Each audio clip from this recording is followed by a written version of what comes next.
নমস্কার, আপনাদের সবাইকে স্বাগত জানিয়ে শুরু করছি আমাদের আজকের এখনকার প্রতিদিনের রবীন্দ্রনাথ অনুষ্ঠান।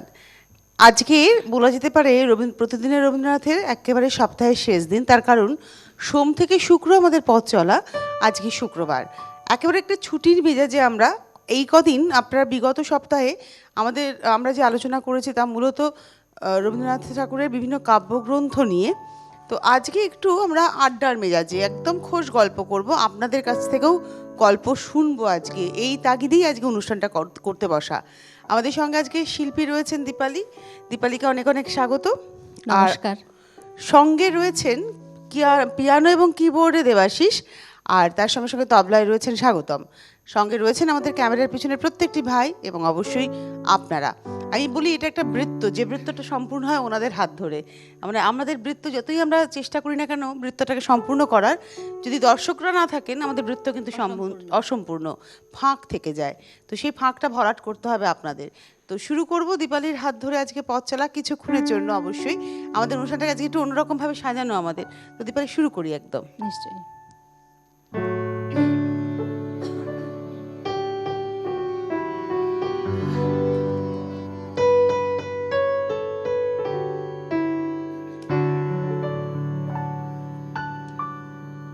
আমার এই পথ চলতে আনন্দ খেলে যায় রৌদ্র ছায়া, বর্ষায় আসে বসন্ত। আমার এই পথ চলতে আনন্দ, আমার এই পথ চলতে আনন্দ খেলে যায় রৌদ্র ছায়া, বর্ষায় আসে বসন্ত। আমার এই পথ চলতে আনন্দ, আমার এই পথ চলতে আনন্দ।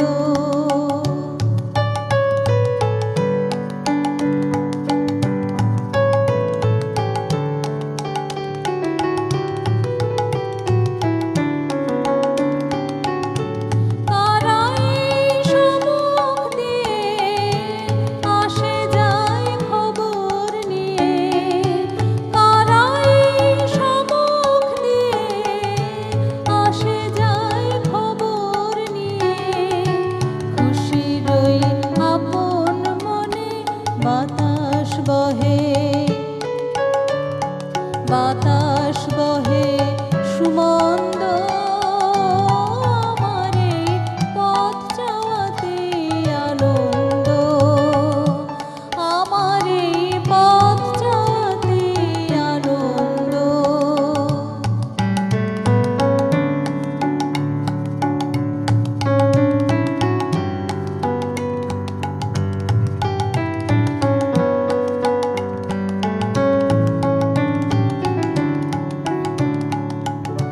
সারাদিন আঁখি মেলে দুয়ারে রব একা, শুভক্ষণ হঠাৎ এলে তখনই পাবো দেখা।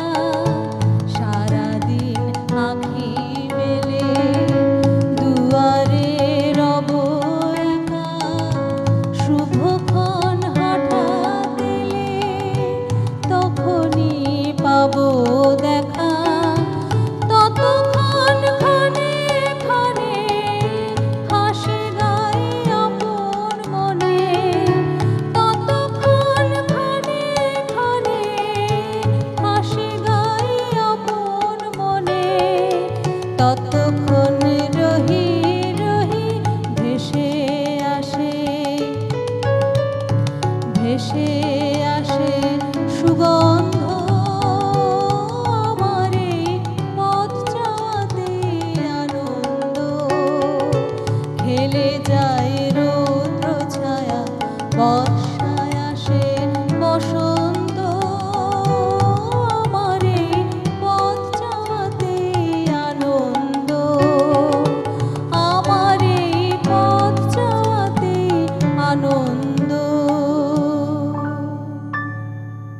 আমাদের বিগত দিনে অর্থাৎ আমরা যে আলোচনা করেছি গত সোমবার থেকে শুরু করে গতকাল পর্যন্ত, অর্থাৎ দুদিন ধরে দুটি বিষয় নিয়ে, অর্থাৎ শাহজাহান নিয়ে আমাদের আলোচনা চলেছে, বলাকা কাব্যগ্রন্থের এই কবিতাটির ব্যাখ্যা চলেছে সোম এবং মঙ্গল, আর খেয়া কাব্যগ্রন্থের পথ চলা এটি নিয়ে চলেছে বুধ এবং বৃহস্পতি। আজকে কিন্তু আমাদের বিষয়টি হচ্ছে সাঁতরাগাছির চট্টোপাধ্যায় বাড়ি ও রবীন্দ্রনাথ। কেন এই অনুষ্ঠানটি? আসল কথা, আমরা বারবারই বলি, এই কথাটা আমি অন্তত আমার উপলব্ধির জায়গা থেকে আমি তো বারবার বলি যে রবীন্দ্রনাথ ঠাকুরের এই যে মানসিকতা তৈরি হওয়ার যে মূল সোপান তা হলো ঠাকুরবাড়ি। ঠাকুরবাড়ি অত্যন্ত উদার মনোভাবাপন্ন একটি পরিবার, যেখানে খুব একটা গোঁড়ামি ছিল না, এবং সেটা ভাবনা চিন্তার গোঁড়ামি বা জীবনযাপনের গোঁড়ামি ছিল না, যার ফলে সেই উদারতার ছাপই কিন্তু রবীন্দ্রনাথ ঠাকুরের মধ্যে পর্যবেসিত হয়েছিল। আমরা যখন দেখে থাকি যে রবীন্দ্রনাথ ঠাকুর এক একটি লেখা লিখছেন, তার মধ্যে অত্যন্ত স্বাধীনতার কথা বলা হচ্ছে, নারী স্বাধীনতার কথা বলা হচ্ছে, শিক্ষিত হয়ে ওঠার কথা বলা হচ্ছে, মানবিকতার শিক্ষার কথা বলা হচ্ছে, তখন কোথাও যেন আমাদের মনের মধ্যে এই জায়গাটা তৈরি হয় যে আচ্ছা, এই ভাবনাটা কী করে তৈরি হয়েছিল, শিকড়টা কোথায়? সেই শিকড় কিন্তু ছিল একেবারে ঠাকুরবাড়ির অন্দরমহলে। কেন আমরা আজকে এই কথাটি আমি বললাম, তার কারণ এই যে সাঁতরাগাছির চট্টোপাধ্যায় বাড়ি এবং রবীন্দ্রনাথ অনুষ্ঠানটা করতে বসে এর ব্যাখ্যাটাই এটাই যে খুব ছোটোবেলা থেকে রবীন্দ্রনাথ ঠাকুর যে পরিবারে বড় হয়েছেন, যে পরিবেশে বড় হয়েছেন, সেই পরিবেশ কিন্তু গোঁড়ামির একেবারে বিপরীত পথে হেঁটেছে, যার ফলে তিনি এই মানসিকতা একেবারে নিতে পেরেছেন বা গঠন তৈরি, তার মানসিকতা গঠিত হয়েছে ওই জায়গা থেকেই। তো আসবো ব্যাখ্যায়, তবে তার আগে আবার একটু গান শুনে নেবো দীপালি।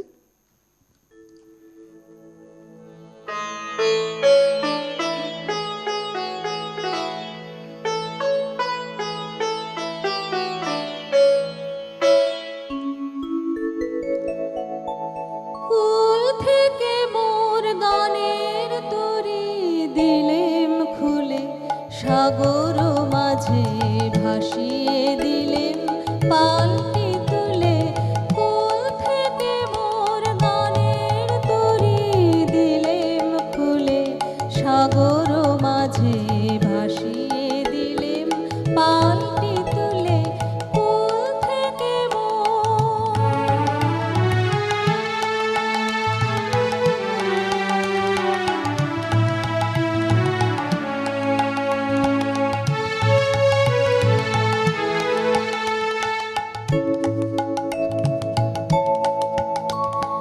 যেখানে ওই কোকিল ডাকে ছায়া তলে, সেখানে নয়। যেখানে ওই গ্রামের বধূ আসে জলে, সেখানে নয়। যেখানে ওই কোকিল ডাকে ছায়া তলে, সেখানে নয়। যেখানে ওই গ্রামের বধূ আসে জলে, সেখানে নয়। যেখানে নীল মরণ লীলা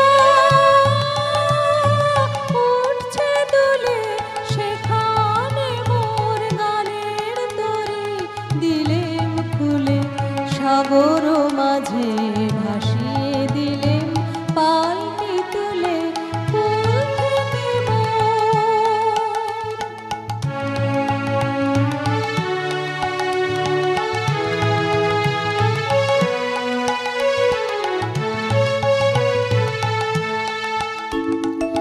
এবার বিনা তোমায় আমায় আমরা একা, অন্ধকারে নাই বাতারে গেল দেখা। এবার বিনা তোমায় আমায় আমরা একা, অন্ধকারে নাই বাকারে গেল দেখা। বাতায়নের লতা হতে যে ফুল তোলে, সে ফুলে নয়। কুঞ্জবনের শাখা হতে যে ফুল দোলে, সে ফুলে নয়। কুঞ্জবনের শাখা হতে যে ফুল তোলে,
সাগর মাঝে ভাসিয়ে দিলেন পালকি তুলে ফুল থেকে মোর গানের তরি দিলেন খুলে সাগর মাঝে ভাসিয়ে দিলেন পালকি তুলে ফুল থেকে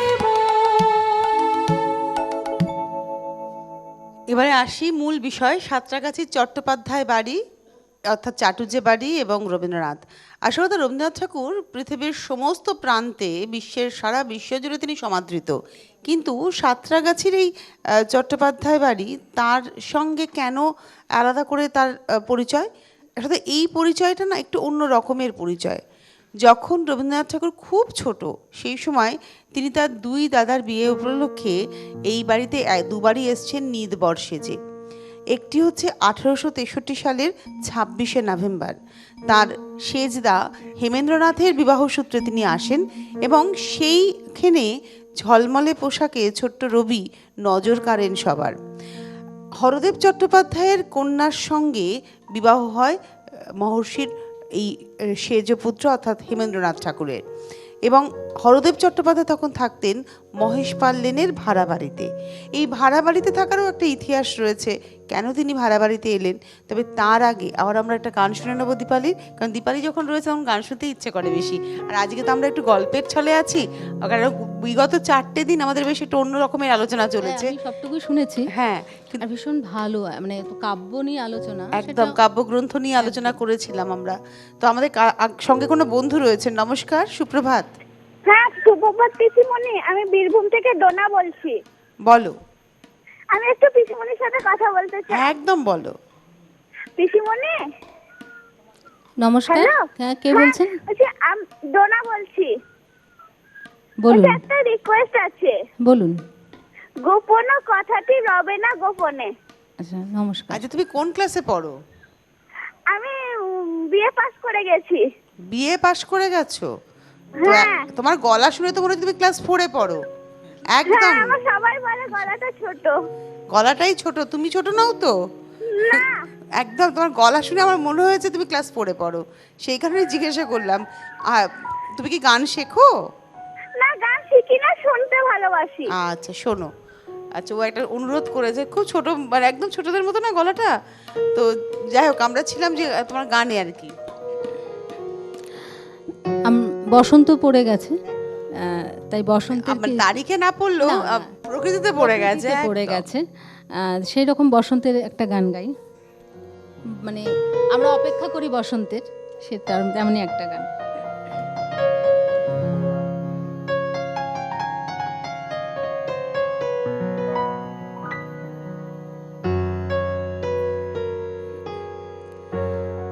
এতদিন যে বসেছিলেন পথ চেয়ে আর কাল গুনে, দেখা পেলেম ফাল্গুনে।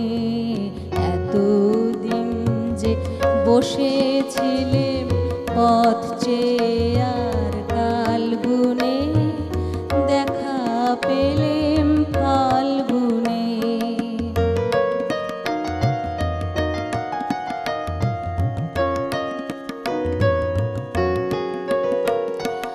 বালক বীরের বেশে তুমি করলে বিশ্বজয়, একই গো বিস্ময়।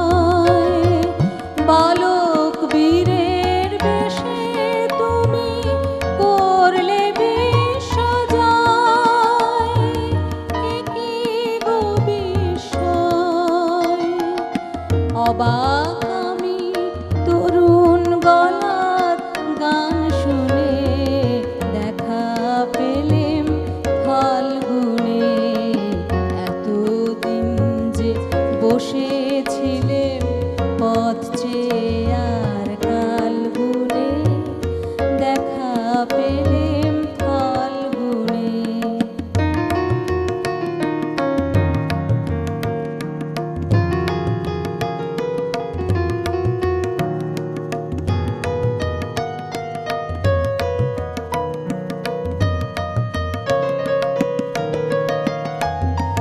গন্ধে উদাস হাওয়া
কেন জানি না এটা একটা আমাকে ভীষণভাবে ভাবায়। এই যে একটা জায়গায় উনি বলছেন না যে তোমার উত্তরই উঠছে, এইখানে আমার কোথাও যেন মনে হয় তিনি কোনো একটা রাজপুত্রকে কল্পনা করছেন। এবং এই গানটি যখন কবি লেখেন তখন তার 53 বছর বয়স, 14ই ফাল্গুন 1321 বঙ্গাব্দ, ইংরেজিতে সম্ভবত নভেম্বর এই ফেব্রুয়ারির 26 তারিখ সম্ভবত, এবং 1915 সাল আশপাশ সুরুলে বসে কবি গানটি লিখেছিলেন। এবং পরবর্তী পর্যায়ে ফাল্গুনী নাটকে এই গানটি জায়গা করে এবং অন্ধ বাউলের ভূমিকায় কবি নিজেই সম্ভবত এই গানটি গেয়েওছিলেন। তথ্য হয়তো সম্পূর্ণ আমি ঠিক নাও বলতে পারি, আমাদের বুধানদা আছেন, পরে আমাকে ঠিক সংশোধন করে দেবেন যদি আমি কোথাও ভুল বলে থাকি, কিন্তু আমার যতটুকু জানা রয়েছে। এবং এই গানটির মধ্যে আমার মনে হয় যে বসন্তকে, এই যে আমরা বলি না যে বসন্ত জাগ্রত দ্বারে, তো এই বসন্তকে সম্পূর্ণভাবে চোখে দেখা এই গানটি তারাই আমাদের সম্ভব হয়। তো আমি ছিলাম সাঁতরাগাছির চট্টোপাধ্যায় বাড়ি। হরদেব চট্টোপাধ্যায়, যিনি সনাতন ধর্ম প্রচারের সূত্রেই মহর্ষি দেবেন্দ্রনাথের সঙ্গে মিলিত হন এবং পরবর্তী পর্যায়ে তিনি ব্রাহ্ম ধর্ম গ্রহণ করেন এবং তাদের মধ্যে সখ্যতার নিবিড় হয়ে ওঠে। অর্থাৎ মহর্ষি দেবেন্দ্রনাথের সঙ্গে হরদেব চট্টোপাধ্যায়ের যে বন্ধুত্ব, সেই বন্ধুত্ব অত্যন্ত গাঢ় হয়। এবং তখন কিন্তু প্রথম দিকে হরদেব চট্টোপাধ্যায়ের আদি বাড়ি বাঁশবেড়িয়া অঞ্চলে ছিল এবং পরবর্তী পর্যায়ে তারা ধীরে ধীরে তিনি পারিবারিক কারণেই বাঁশবেড়িয়া থেকে চলে আসেন এবং এসে মহেশপাল লেনের একটি ভাড়া বাড়িতে ওঠেন।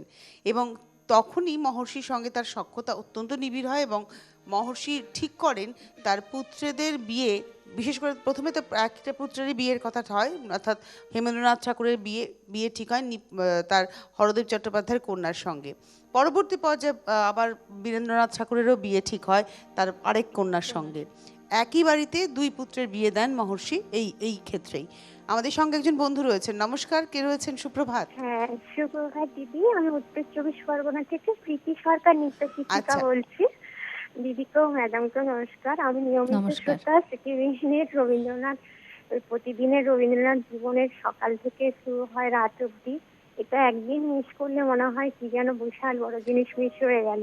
আপনি উত্তর 24 পরগনার কোনখানে থাকেন? আমি উত্তর 24 পরগনার বড় জাগুলিতে থাকি। বড় জাগুলি, আচ্ছা বলুন। হ্যাঁ, তা আমার দিদিকে একটা বসন্ত নিয়ে গানের রিকোয়েস্ট ছিল। বসন্তে বসন্তে তোমার কবিরে দাও ডাক।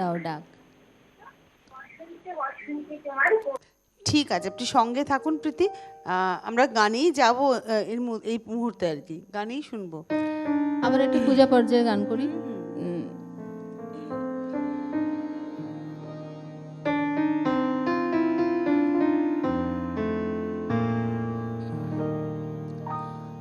আরো আরো প্রভু আরো আরো আরো আরো প্রভু আরো আরো, এমনি করে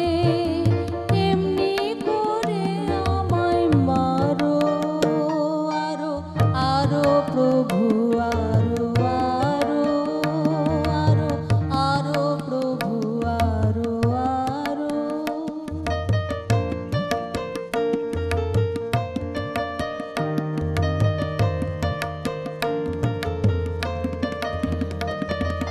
লুকিয়ে থাকি আমি পালিয়ে বেড়াই, ধরা পড়ে গেছি আর কি এড়াই। লুকিয়ে থাকি আমি পালিয়ে বেড়াই, ধরা পড়ে গেছি আর কি এড়াই।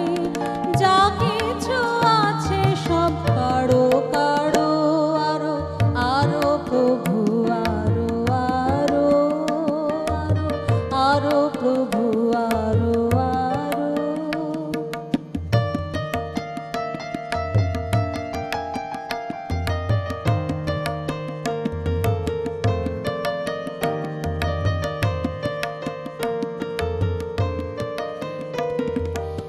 এবার যা করবার তা সারো সারো, আমি হারি কিংবা তুমি হারো। এবার যা করবার তা সারো সারো, আমি হারি কিংবা তুমি হারো। হাটে ঘাটে বাটে করি মেলা, কেবল হেসে খেলে গেছে বেলা। হাটে ঘাটে বাটে করি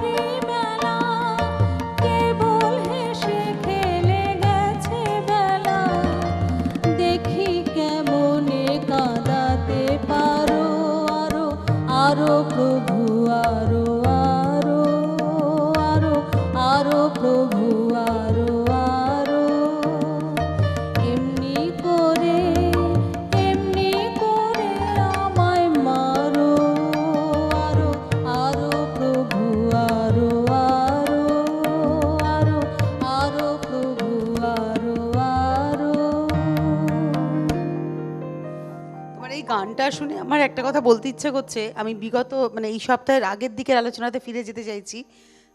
আমি তো বলেছিলাম এর আগের দিনকে যে 1312 থেকে 1313 এই 1 বছরের মধ্যে কবি কিন্তু খেয়ারেই তার যাত্রা তিনি করেছিলেন। পরবর্তী পর্যায়ে খেয়াতে যাত্রা করে ছোট দরিয়া থেকে নয়াচারে তিনি নোঙর করেছিলেন গীতাঞ্জলি, গীতিমাল্য, গীতালি। এবং এই যে গানটা তুমি এখন গাইলে, এই গানটা যখন কবি লেখেন তখন 1315 বঙ্গাব্দ, অর্থাৎ 1909 সাল। কবির সম্ভবত ওই 47 কিংবা 48 বছর বয়স। সেই সময় তখন কিন্তু আর গীতাঞ্জলি লেখা হয়ে গিয়েছে। এবং উপলব্ধি দেখো, এতদিন তিনি খেয়াতে, তুমি কি আদৌ আছো, তুমি কি আসবে, তুমি কি সেই দুঃখ রাতের রাজা, তুমি কি রুদ্র, এই যে একটা অন্বেষণ, সেখানে গিয়ে তিনি উপলব্ধি করলেন যে তুমি আছো প্রভু, প্রভু হিসেবেই তুমি আছো এবং তুমি আমাকে দুঃখ দিয়েছো এবং এই দুঃখটা পাওয়ার অধিকারী আমি। অর্থাৎ উপলব্ধি তখন তার হয়ে গেছে সম্পূর্ণ। কি একটা অসম্ভব উত্তরণ না? এই উত্তরণটাই কিন্তু উপলব্ধি করার বিষয়। এবং আমার তো মনে হয়, আমি একদিন বলছিলামও একদিন অফিসে, মানে এটা বিষয় নয়, এক গৌরদার সাথে কথা হচ্ছিল যে যদি শুধু গান নিয়েও অনুষ্ঠান করতে পারা যায় না, তাহলেও অনেক কিছু জানা যাবে। শুধু রবীন্দ্রনাথ ঠাকুরের গান, মানে তুমি একটা করে গান গাইবে, সেই গানের ব্যাখ্যায় যাব, তাহলেও কিন্তু আমার মনে হয় একটা পুরো একটা এপিসোড করে 1 বছর ধরে আমরা পথ চলতে পারি। মানে তুমি সারা বছরই চলতে পারবে, সারা বছরই একদম। আর রবি ঠাকুরের গানের কি বলবো, মানে অসীম ভান্ডার তো।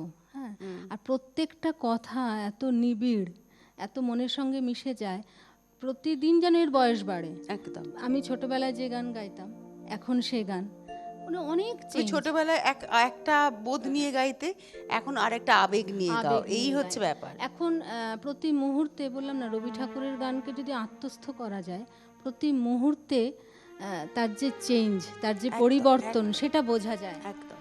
আর আমাদের জীবনের প্রত্যেকটা মুহূর্ত, জীবনের প্রত্যেকটা উপলব্ধির মধ্যে দিয়ে রবীন্দ্রনাথকে উপলব্ধি করতে হবে। তোমার আর একটা গানটা চট করে শুনে নি। এই যে আমি এখনই বলছিলাম ছোটবেলার গান, ছোটবেলায় একটা গান গাইতাম, মানে গান গেয়েছি, যে গানটি গিয়ে আমি আমার প্রথম পুরস্কার আর কি। সেই গান আর এখনকার গানের মধ্যে অনেক পার্থক্য। তখন গেয়েছি একটা সুরে তালে গাওয়া, আর এখন গাওয়া, সেরকম একটি গান গাইছি, বিচিত্র পর্যায়ের গানটি।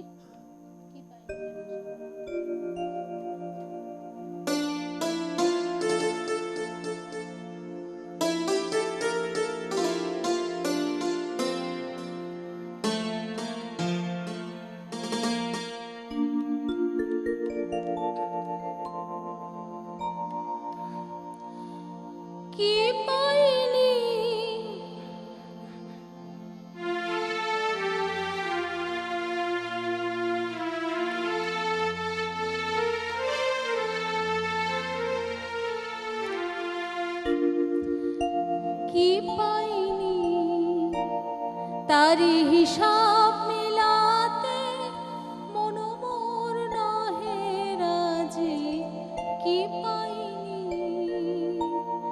তারি হিসাব মিলাতে মন মোর নহে রাজি, কি পাইনি আজ হৃদয়ের ছায়াতে আলোতে বাঁশরি উঠেছে বাজি,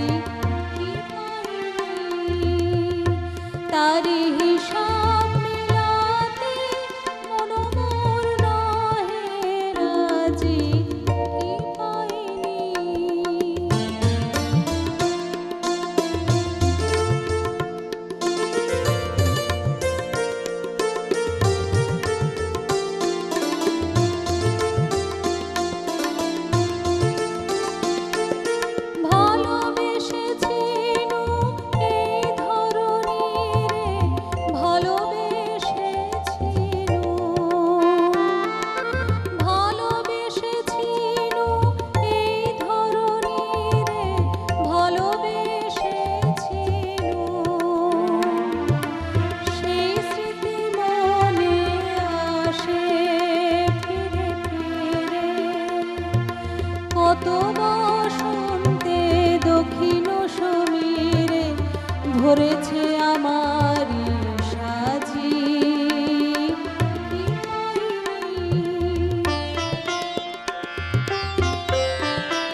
হৃদয়ের স্তরে বেদনার রসে গোপনে গোপনে সাধনা সফল করে সাধনা নয়নের জল গভীর গহনে আছে হৃদয়ের স্তরে বেদনার রসে গোপনে গোপনে সাধনা সফল করে সাধনা মাঝে মাঝে বাটে ছিঁড়েছিল তার তাই নিয়ে কে বা করে হাহাকার মাঝে মাঝে বাটে ছিঁড়েছিল তার তাই নিয়ে কে বা করে হাহাকার সুর তো বলে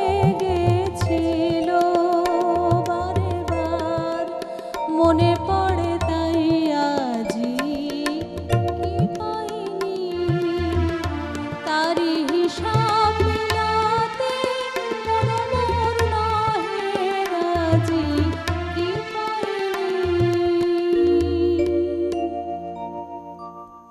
এই গানটি যখন কবি লিখছেন তখন তার কিন্তু বয়স হচ্ছে 64 বছর এবং শান্তিনিকেতনে বসে কবি 1332 বঙ্গাব্দে এই গানটি লিখছেন এবং সেই সময় কবির কিন্তু উপলব্ধি কি না মৃত্যুতেও তিনি কাবু নন, তিনি আনন্দেও বিহ্বল নন।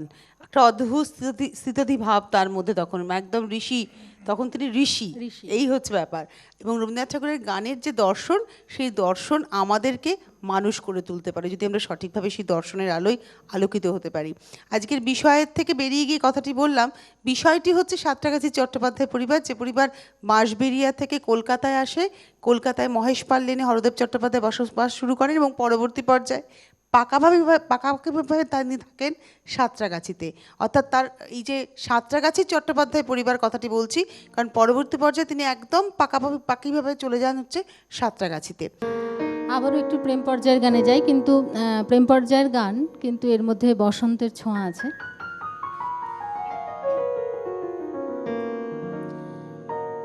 কাহার গলায় পরাবি গানের রতনহার তাই কি বিনাই লাগালি যতনে নূতনতা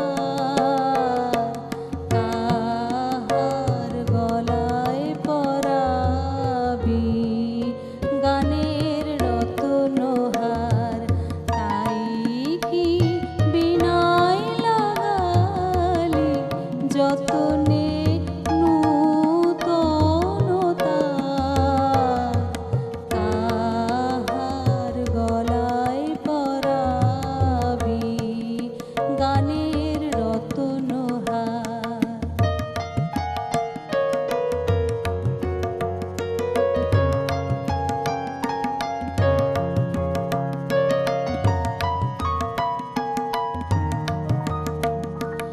কানন পড়েছে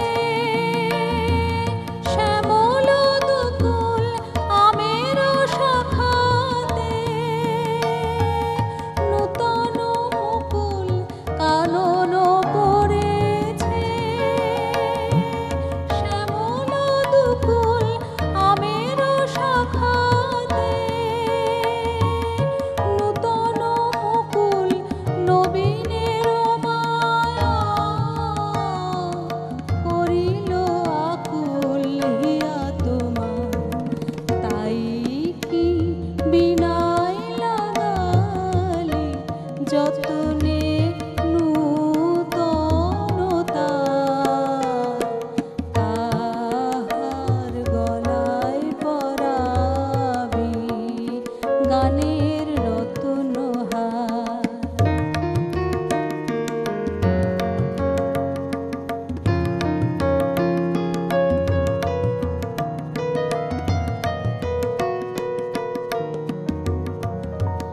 যে কথা তোমার কোনো দিনও আর হয়নি বলা নাহি জানি কারে বলিবারে করে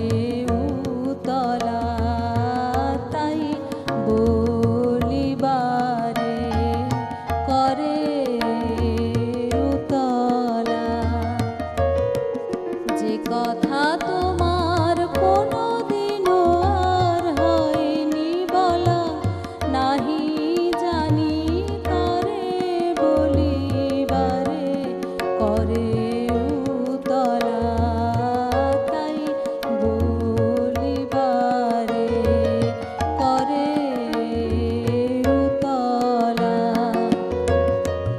দক্ষিণ পবনে বিউভলা ধরা, কাকলি পূজনে হয়েছে মুখরা। আজি নিখিলের বাণী মন্দিরে খুলেছে দ্বার, তাই কি বিনাই লাগালি যতনে নূতনতা।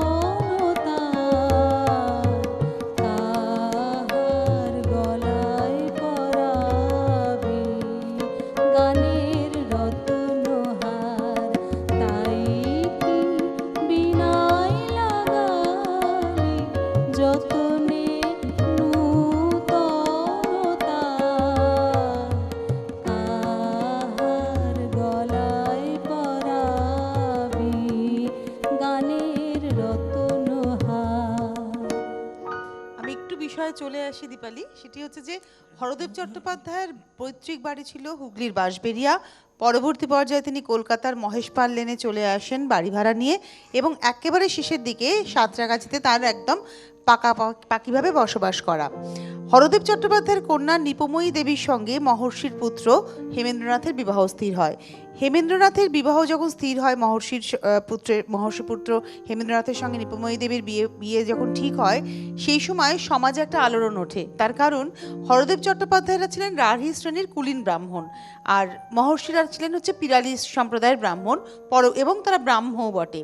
তো যার ফলে তখন কিন্তু সমাজ এই বিয়েটাকে ভালোভাবে নেয়নি, এবং এই বিয়ে হওয়ার পরে হরদেব চট্টোপাধ্যায়কে তৎকালীন বঙ্গ সমাজ, সনাতন হিন্দু ধর্মের যে সমাজ, তারা কিন্তু তাকে ব্রাত্য করে রেখে দিয়েছিল এবং রীতিমতো তাদেরকে একঘরে করে রাখা হয়েছিল। তা সত্ত্বেও কিন্তু মহর্ষির সঙ্গে হরদেব চট্টোপাধ্যায়ের সম্পর্কের এতটুকু ঘাটতি পড়েনি, এবং পরবর্তী পর্যায়ে মহর্ষি পুত্র হেমেন্দ্রনাথের সঙ্গে প্রফুল্লময়ী দেবী, হরদেব চট্টোপাধ্যায়ের আর এক কন্যা, তার বিবাহ ঠিক হয়।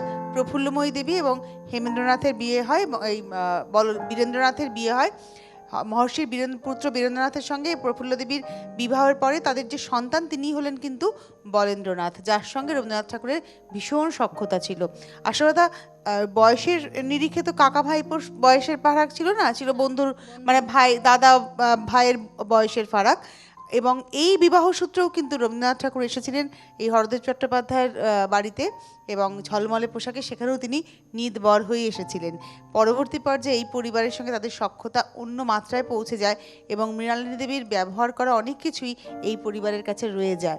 তো আমরা আসবো তার টুকরো গল্পতে, অবশ্যই গান শুনতে শুনতে। আবার একটু প্রেম পর্যায়ের গানে যাই। সেই প্রকৃতি যা জানান দিচ্ছে, তাতে প্রেমের গান শুনতেই ভালো লাগছে আজকে।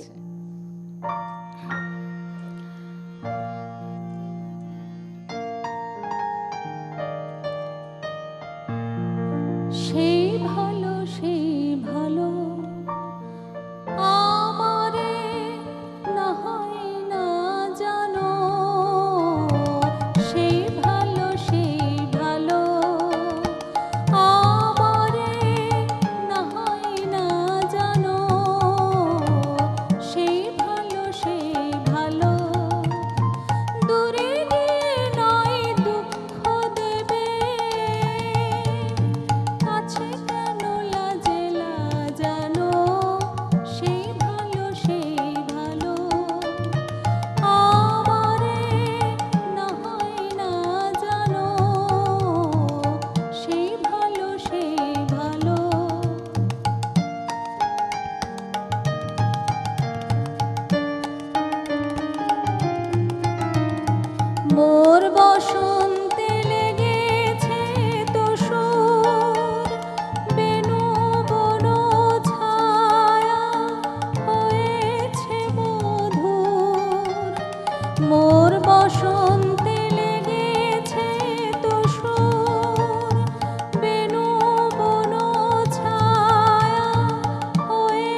গোপনে দেখেছি তোমার ব্যাকুল নয়নে ভাবের খেলা, উতল আঁচল এলো থেলো চুল দেখেছি ঝড়েরও বেলা, গোপনে দেখেছি তোমার। তোমাতে আমাতে হয়নি যে কথা, মর্মে আমার আছে সে বারতা। তোমাতে আমাতে হয়নি যে কথা, মর্মে আমার আছে সে বারতা। না বলা বাণীর, না বলা বাণীর নিয়ে আকুলতা আমার বাঁশিটি বাজানো সেই ভালো, সেই ভালো আমারে না হয় না জানো, সেই ভালো, সেই ভালো। কি ভালো গাইলে গানটা, খুব সুন্দর, খুব সুন্দর। ধন্যবাদ। আমরা এবার একটু আসি বিষয়ের একদম শেষে, কারণ এরপরে আমরা শেষ গান শুনতে শুনতেই বিদায় নেব।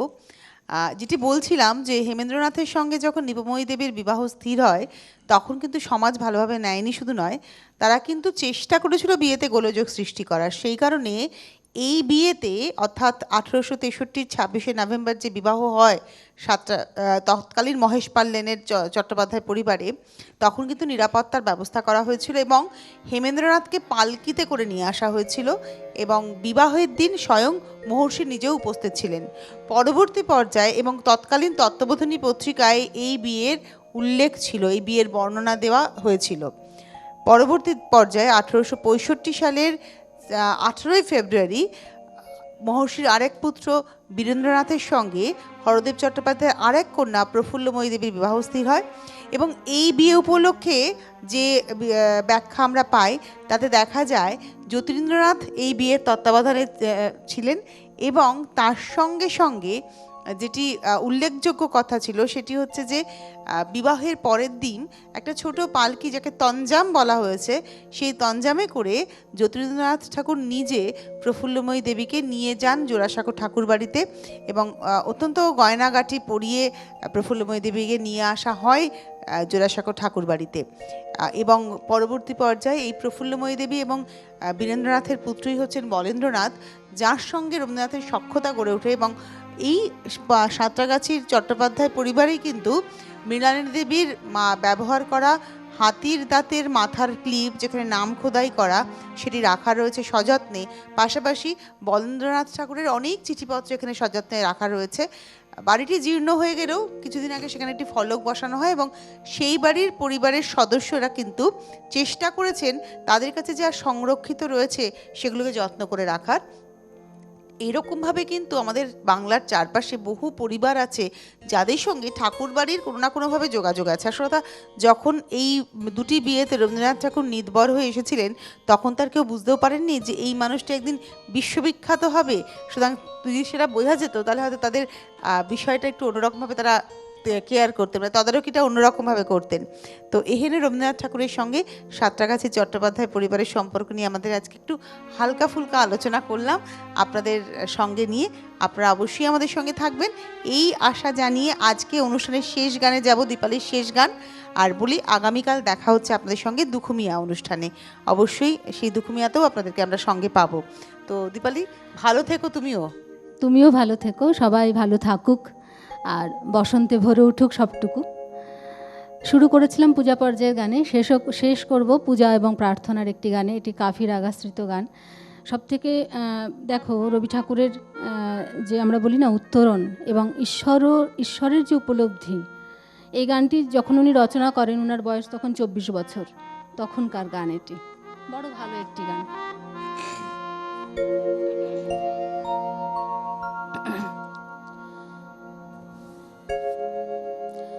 তারো তারো হরি দিন জনে, তারো তারো হরি দিন জনে, ডাকো তোমার পথে করুণাময়, তু জন